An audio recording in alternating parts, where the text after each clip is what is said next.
আন্দোলন করতে লাগে? এই জিনিসটা জানতে চাইছিলাম। বোঝাতে পারছি? হ্যাঁ স্যার, বুঝতে পেরেছি। তো এটা এর স্যার জন্য আমারও একটু ডাউট ছিল। হ্যাঁ, তো আপনি দেখে নেবেন ChatGPT থেকে। ঠিক আছে স্যার। ঠিক আছে?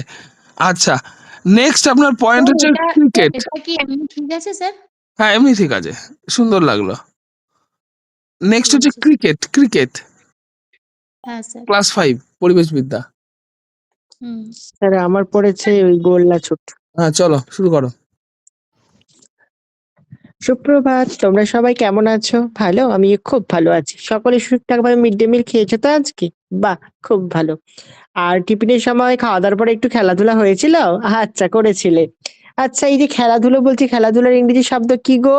একদম ঠিক, প্লে। খেলা শব্দ হচ্ছে প্লে। আচ্ছা, তোমাদের নতুন নতুন খেলা খেলতে ভালো লাগে না? একদম। আজকে আমি তোমাদের কিন্তু একটা সুন্দর নতুন খেলা শিখিয়ে দেব।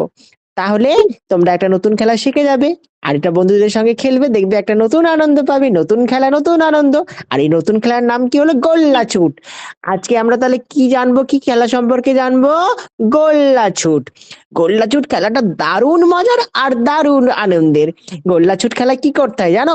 ধরো এই মোটামুটি তোমরা কতজন হতে চাইছো বলো, একটা বলো। আচ্ছা, 5 জন হলেও হবে, 6 জন, 7 জন, আচ্ছা 8 জন, 10 জন, এইভাবে করে কি করতে হবে? দুটো দল করতে হবে। দুটো দল করার পরে তোমরা তো জানো খেলার আগের একটা নিয়ম কি হলো? হেড টেল করা। কে হেড নিবি আর কে টেল নিবি, তাই না? যেটা পড়বে সেই পক্ষ কি হবে? আগে দান পাবে। আর তার পরের পক্ষ কি হবে? পরে দান পাবে। তারপরে কি করতে হবে? এই গোল্লা খেলা একটা ছোট গর্ত করতে হবে। ছোট গর্তের মধ্যে এই যে আমাদের পা রয়েছে, একটা পায়ের গোড়ালি কি করতে হবে? গর্তের মধ্যে রাখতে হবে। একটা পা তুমি যেখানে খুশি রাখতে পারো।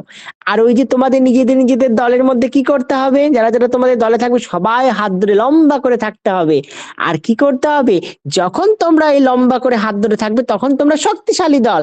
তখন তোমাদের বিপক্ষ দল কিন্তু তোমাদের ছুতে পারবে না। কারণ ছুলে কি হবে? একদম মরা হয়ে যাবে। তুমি কি করে জানলে?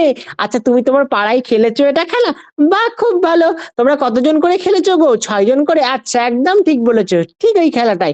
তাহলে বাকি তোমার বন্ধুরা তো জানা, চলো সবাই জেনে নি। আচ্ছা, তাহলে তোমরা সবাই দাঁড়িয়ে গেলে, বিকট ছুটি পেলো না। এবার কি করতে হবে? যে নিশানা থাকবে, যে নিশানায় চলে গেলে তোমরা সেফ, মানে সুরক্ষিত, তোমরা জিতে যেতে পারো, সেই নিশানায় কি করতে হবে? ঘুরতে ঘুরতে ঘুরতে ঘুরতে ঘুরতে যখন বিপক্ষ দল ওই জায়গায় দাঁড়িয়ে থাকবে, ছোট করে তখন দিতে হবে পা দৌড়, একদম দৌড়ে একদম নিশানায় চলে যেতে হবে। কিন্তু ওই হাতছাড়া অবস্থায় যদি তোমাকে বিপক্ষ দল ছুঁয়ে ফেলে, তাহলে কিন্তু তুমি মরা, মানে বাতিল। আর যদি তোমরা লক্ষ্যে পৌঁছাতে পারো তাহলে তোমরা জিতে যাবে। আর যদি বিপক্ষ দল ছুঁয়ে দেয় তাহলে কি হবে? হেরে যাবে। তাহলে এই যে আমি গোল্লা ছুট খেলাটা বললাম, এবার আমি বলো তো গোল্লা ছুট খেলায় তোমরা কতজন হতে পারো? একদম তোমরা যতজন খুশি মনের মতো করে তোমরা হতে পারো। সেটা 6 জন হতে পারে, 7 জন হতে পারে, 8 জন। হ্যাঁ, একদম ঠিক বলেছো।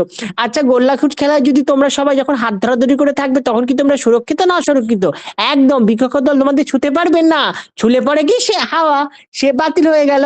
আর লক্ষ্য চুট করে যখন যাওয়ার সময় যদি বিপক্ষ দল ছুঁয়ে ফেলে তাহলে তখন মরা হবে। কিন্তু তখন কি করতে হবে? দৌড়ে ভালো করে যেতে হবে। তাহলে গোল্লা ছুট খেলাটা তোমাদের পছন্দ হয়েছে তো? ভালো লেগেছে তো? বাহ, খুব। তাহলে আজকে আমরা কি শিখলাম?